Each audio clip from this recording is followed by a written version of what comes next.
Bonjour à chacun. Ça me fait plaisir d'être avec vous. Donc, comme ça a été dit, je suis pasteur à mi-temps à l'église de Mérin depuis le 2 octobre officiellement. Donc, c'est tout récent et ça me fait plaisir de passer aussi un petit moment avec l'église de Colonie. Et l'église de Mérin, évidemment, vous salue. J'apporte les salutations de l'église avec moi. Ce matin, je vous ai prévu un texte dans la Genèse avec la célèbre histoire de Caïn et Abel qu'on retrouve dans Genèse 4, 1 à 16, que je vais lire maintenant.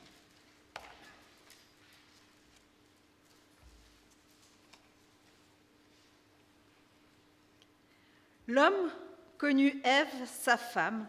Elle devint enceinte, enfanta Caïn et dit « J'ai procréé un homme avec le Seigneur ». Elle enfanta encore son frère Abel.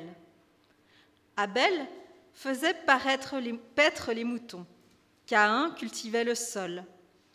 À la fin de la saison, Caïn apporta au Seigneur une offrande de fruits de la terre. Abel apporta lui aussi des prémices de ses bêtes et leur graisse. Le Seigneur tourna son regard vers Abel et son offrande, mais il détourna son regard de Caïn et de son offrande. Caïn en fut très irrité et son visage fut abattu. Le Seigneur dit à Caïn, « Pourquoi t'irrites-tu? Et pourquoi ton visage est-il abattu? Si tu agis bien, ne le relèveras-tu pas? Si tu n'agis pas bien, le péché tapis à ta porte te désire, mais toi, domine-le. » Caïn parla à son frère Abel, et lorsqu'ils furent au champ, Caïn attaqua son frère Abel et le tua. Le Seigneur dit à Caïn, « Où est ton frère Abel ?»« Je ne sais, répondit-il. Suis-je le gardien de mon frère ?»« Qu'as-tu fait ?» reprit-il. « La voix du sang de ton frère crie du sol vers moi. Tu es maintenant maudit du sol qui a ouvert la bouche pour recueillir de ta main le sang de ton frère.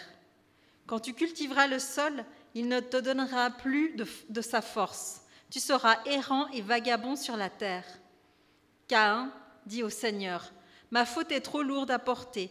Si tu me chasses aujourd'hui de l'étendue de ce sol, je serai caché à ta face et je serai errant et vagabond sur la terre.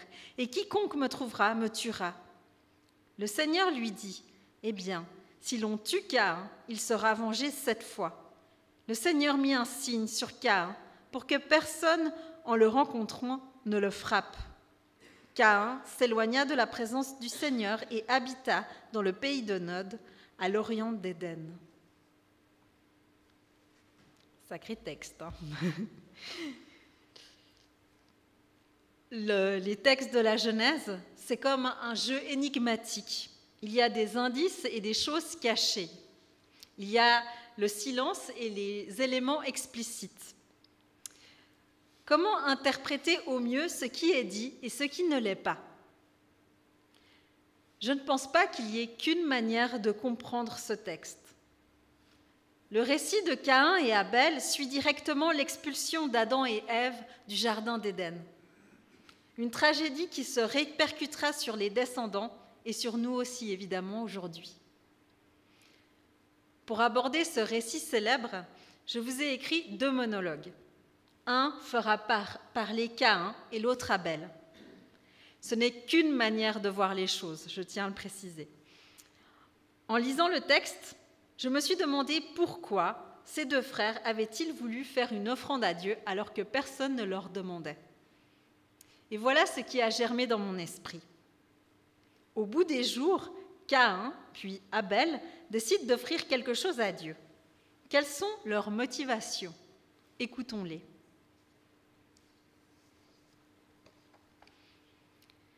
Je m'appelle Caïn. Moi, Caïn, je suis l'espoir de l'humanité. Je suis le tout, le seul qui compte aux yeux de ma mère. À ma naissance, elle a crié « J'ai acquis un homme avec Dieu ». Elle m'a eu avec Dieu. Elle a pu acquérir un humain et pas n'importe lequel, moi. Moi, Caïn. Mon nom signifie acquisition. Elle m'a acquise avec Dieu.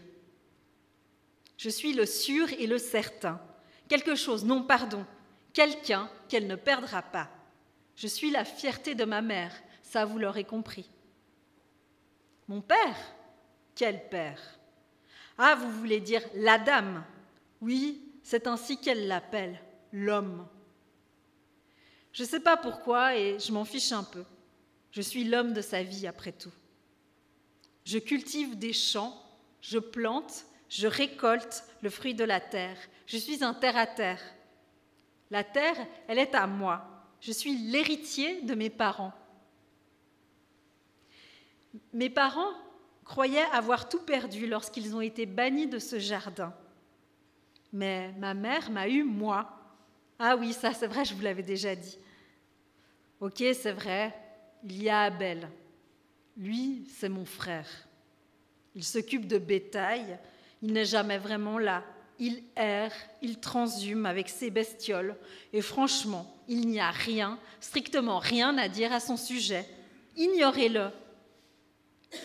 Oui, c'est vrai, vous pouvez dire qu'avec ces animaux, il empiète sur mes plates-bandes, ma terre que je cultive. Pour l'instant, je le laisse faire. Je suis un homme bien. Mais c'est quand même ma terre. Un jour, je la donnerai à mes enfants, si j'en ai. Et je commence à craindre de ne pas en avoir.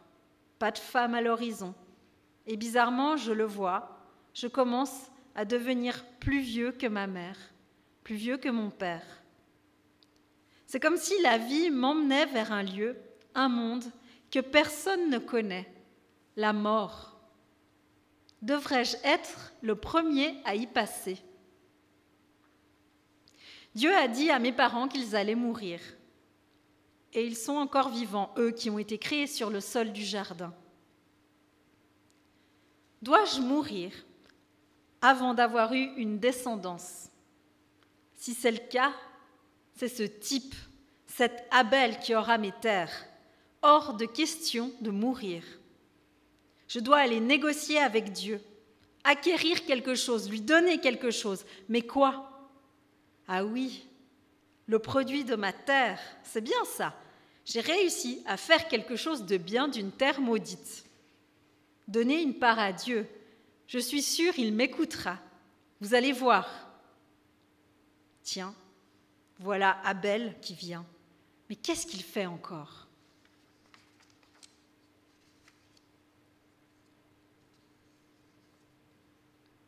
Je m'appelle Abel. Moi, Abel, je suis le frère de Caïn, rien d'autre.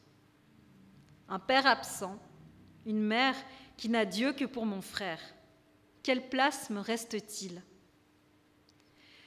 J'ai grandi sur la terre, pas loin du jardin d'Éden, un fabuleux paradis que mes parents ont perdu. Ce fruit que mes parents ont mangé reste amer bien des années après. Moi-même, j'en ai encore le mauvais goût dans la bouche. De ce jardin, il ne reste que des regrets quand je regarde mes parents. Maintenant, nous sommes là, sur cette terre, à un jet de pierre de la terre originelle. La terre sur laquelle nous vivons est maudite.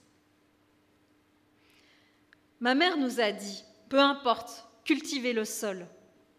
Caïn l'a fait, et dans la foulée, je l'ai fait aussi. Mais la poussière de ce sol maudit me fait froid dans le dos. Comment ne pas penser au fait qu'un jour, je redeviendrai poussière, je disparaîtrai. Disparaître, m'évaporer. C'est comme si ma vie n'avait de sens que dans le néant. Aux yeux de ma mère, d'ailleurs, je ne suis rien. Et elle m'a appelée comme ça, la buée, le rien, la futilité. À qui manquerais-je si je partais? Alors je suis partie. J'ai réuni quelques bêtes, des chèvres, des moutons, et je me suis éloignée des terres cultivées par Caïn. J'ai marché, j'ai vu du pays. J'ai appris à regarder le ciel pour trouver une direction, un sens à mon chemin. Je n'avais pas grand-chose à moi, mais je savais que je ne voulais pas être prisonnier de la nostalgie du jardin d'Éden. vivre dans les regrets, ce n'est pas la vie que j'ai choisie. Il y eut les nuits, les jours et le cycle des saisons. Je déambulais dans un décor de rêve. En dehors du jardin d'Éden, c'est encore la création de Dieu. Il m'a fallu bien des transhumances pour comprendre que même si je ne suis rien, une poussière, je suis sur cette terre parce que Dieu m'y a placé. J'ai fui les terres de Caïn, la poussière qui se collait à moi, la mort qui serait la fin. Mais quelle belle vie vécue malgré tout. Vivre loin des regrets, vivre dans la création de Dieu, l'observer, en prendre soin, c'est ce que j'ai appris à faire. Je n'ai pas de descendance, c'est vrai, et ça me fait un pincement au cœur. Mais lorsque je me rappelle de tout ce que j'ai vu, vécu dans cette vie, je ne crois pas que tout s'arrêtera après moi. Quelque chose me dit que l'histoire entre Dieu et les hommes a bien des jours devant elle. Un jour, nous serons réconciliés. Si ma vie devait s'arrêter, je voudrais offrir à Dieu le meilleur de ce que j'ai, car lui m'a offert le meilleur. Et j'espère bien qu'il me regardera. À présent, j'invite Ruth à venir faire un court moment de piano pour un peu entrer ces mots de Caïn et Abel. Et je vous reviens après avec la prédication.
Merci.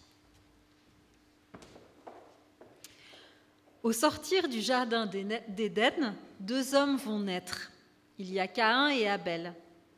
Dans les circonstances de leur naissance, dans leur nom, dans leur métier, nous voyons quelle empreinte la tragédie du jardin d'Éden a eue sur leur vie. Adam est comme absent de cette histoire. Il est le père fuyant, lui qui n'a pas su garder ce jardin. Ève veut à tout prix avoir une descendance, peut-être pour réparer la faute commise. Son fils Caïn, elle le voit comme une acquisition avec Dieu. À ses yeux, il est une assurance. Caïn va naître et grandir en étant cette garantie. Il va cultiver le sol comme il aurait fallu le faire au Jardin d'Éden. Abel, lui, n'est pas considéré. Il est le frère de, un point, c'est tout. Son nom signifie rien, la fumée, la buée, quelque chose d'inconsistant qui s'évapore. Abel a pris une autre voie que celle de son frère. Il est devenu berger et s'est éloigné. Il a erré, a cheminé, sans autre bien que le bétail qu'il gardait. Il y avait donc Caïn et Abel au sortir du Jardin d'Éden. Il y avait l'acquis, la garantie, et il y avait la fumée, la futilité, le rien qui errait. Mais devant eux, le temps était compté, et la mort est en point de mire. L'indication au bout des jours nous montre une extrémité des jours. Parfois, dans certaines versions, on va voir après un certain temps. Dans le terme hébreu, c'est vraiment à partir d'une extrémité, d'une fin. Peut-être à la fin d'une période ou peut-être à la fin de la vie. Caïn et Abel vont présenter tous deux une offrande qui exprime beaucoup de ce qu'est leur vie devant Dieu. Caïn va présenter à Dieu une offrande du fruit de la terre. Peut-être qu'elle ressemblait à celle-là, peut-être pas. On peut s'imaginer plein de choses. On ne sait pas grand-chose d'ailleurs de ce qu'était cette récolte. Quelle quantité, quelle qualité, quel effort ça lui a coûté et qu'est-ce que ça traduisait des intentions de son cœur. Abel fera lui aussi une offrande. Le texte, par contre, met bien en évidence que l'offrande d'Abel était particulière. Elle était précieuse. Il apporta une offrande de choix, de premier ordre, de qualité. Et cette offrande attira le regard de Dieu, alors que pour celle de Caïn, il n'y eut aucun regard. Abel a dérobé à son frère l'attention. Et quel affront pour Caïn, qui était le premier et le seul qui comptait aux yeux de sa mère. Caïn était le sûr et le certain, et beaucoup de choses lui étaient acquises. Enfin, c'est ce qu'il croyait. La mort était face à lui pour venir contredire cette croyance. Caïn croit maîtriser les choses. Il pense sans doute qu'il a pu atténuer par sa vie la gravité des conséquences de l'expulsion du Jardin d'Éden. Le produit de la terre qu'il offre à Dieu était aussi peut-être une manière de dire qu'il avait réussi à cultiver cette terre malgré la malédiction de la terre que Dieu a prononcée en chassant Adam et Ève du jardin. Rappelez-vous, en Genèse 3, les versets 17 à 19.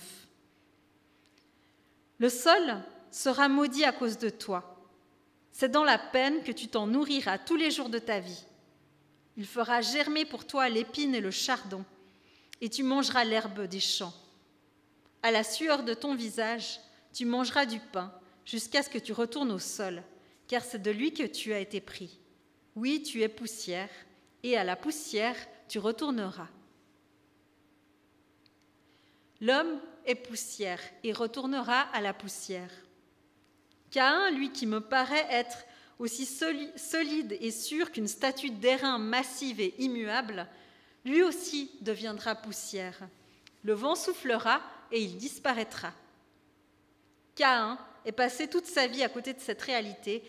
Il la fuit, je pense.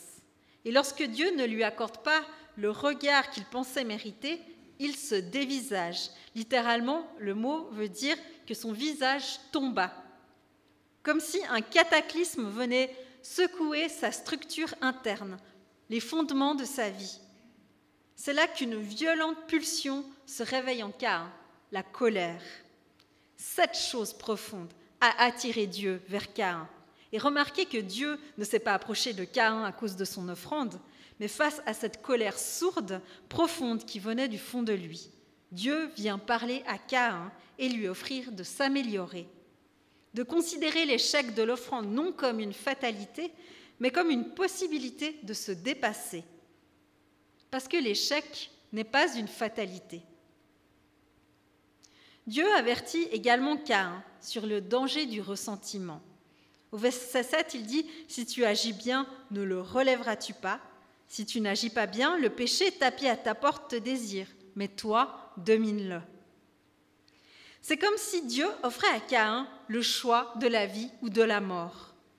Comme si Dieu rendait à Caïn d'être maître de sa vie. Une vie encore possible s'il fait l'amélioration qu'il faut. C'est comme si Dieu offrait à Caïn d'être un humain comme Dieu l'a toujours souhaité. Il lui offre le choix de s'améliorer ou de se laisser dévorer par le péché. Ce péché tapis à sa porte, aux aguets et prêt à le dévorer, prêt à bestialiser l'humanité de Caïn. Caïn, je le pense, va sans doute batailler entre ce choix en tentant en vain de parler à son frère. Mais c'est la bestialité qui va finir par l'emporter. Attirant son frère sur son territoire, il le piège, il s'élève contre lui et le tue. Voici la première mort de l'histoire de l'humanité, un meurtre, un fratricide. Deux frères ne se reconnaissant pas comme frères, deux humains ne se reconnaissant pas comme égaux. Un homme devenu bête tue un autre homme. Abel, la buée, l'errant, le rien, est retourné à la poussière, sur la poussière du champ de son frère. Sa vie s'arrête là, et son sang est le témoignage que l'histoire du monde sera composée de drames. Et le récit nous éloigne toujours plus du jardin d'Éden. Dieu va à nouveau parler à Caïn. « Où est ton frère ?» Il rencontre le mensonge en toute réponse. Caïn sera, comme ses parents, chassé. Ce que Caïn croyait maîtriser lui échappe totalement. Il perd sa terre, et toute terre sur lesquelles il ira désormais lui seront hostiles. Il sera lui aussi un errant, un fugitif, un nomade, loin de chez lui, tout comme Abel l'était. L'exclusion, c'est la mort, et c'est normal de mal le vivre. Qui pourrait désormais protéger Caïn de tout ce qui vit sur cette terre et qui pourrait le menacer ? Caïn a vu ce qu'était la mort en tuant Abel. Caïn a perdu de son humanité dans ce meurtre. Il devient une bête parmi les autres bêtes. Qui pourrait le protéger d'être tué à son tour ? Alors Dieu offre à Caïn un signe de reconnaissance afin de préserver sa vie. Pour Dieu, il est exclu que l'homme se conduise comme un animal. Il est exclu que le péché tapis à la porte de chacun de nous saisisse à la gorge comme si nous n'avions jamais reçu les moyens de ne pas tomber dans la bestialité. Caïn s'enfuit dans le pays de Nod, qui signifie pays de l'errance.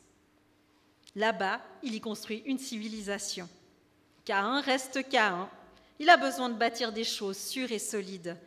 N'être rien est une chose impossible à accepter pour lui. Face à Caïn et Abel, face au tout et au rien, entre la nostalgie des choses perdues et la peur de la mort à venir, comment et où nous situons-nous ? Maîtriser, posséder, acquérir ou fuir. Je crois que nous passons notre vie à ça, à nous balancer entre contrôler et fuir. Et puis, parfois, il y a des épreuves qui viennent comme un coup de pied dans la structure, une offrande refusée, un échec scolaire, professionnel, sentimental, une maladie, une pandémie. Nos fondations sont secouées, voire fragilisées. Et si tout devait s'écrouler ? C'est effrayant, non ? Est-ce que tout doit forcément s'écrouler ? Dans un temps d'épreuve, que peut-il se passer ? Je crois que la réponse est dans les paroles de Dieu à Caïn. Ce n'est pas une fatalité, tu peux t'améliorer. Mais si tu ne le fais pas, tu risques de perdre ce qui compte vraiment, ton humanité. Laisser le péché nous sauter à la gorge, nous empoisonner, nous réduire, ça, c'est le vrai danger. Alors, comment arriver à la quintessence de la vie humaine? Construire nos vies avec tout ce que la création nous offre de meilleur et en même temps réussir à nous en détacher assez pour rester attachés à ce qui compte vraiment. Et est-ce que c'est possible de le faire? D'ailleurs, revenons juste un coup sur Abel. Il y a vraiment peu de place pour lui dans l'histoire de la Genèse. Mais comme je vous l'ai dit, Abel, Ével en hébreu, c'est le rien, la buée. Dans un autre livre de la Bible, dans l'Ancien Testament, un grand roi sage qui a régné sur un royaume prospère arrive à la fin de sa vie pour dire ce qu'il pense réellement de ses accomplissements. On pense que Salomon a écrit le livre de l'Ecclésiaste. Dans ce livre, ce roi sage s'exprime sur ce mot « ével », le rien, la buée, la vanité.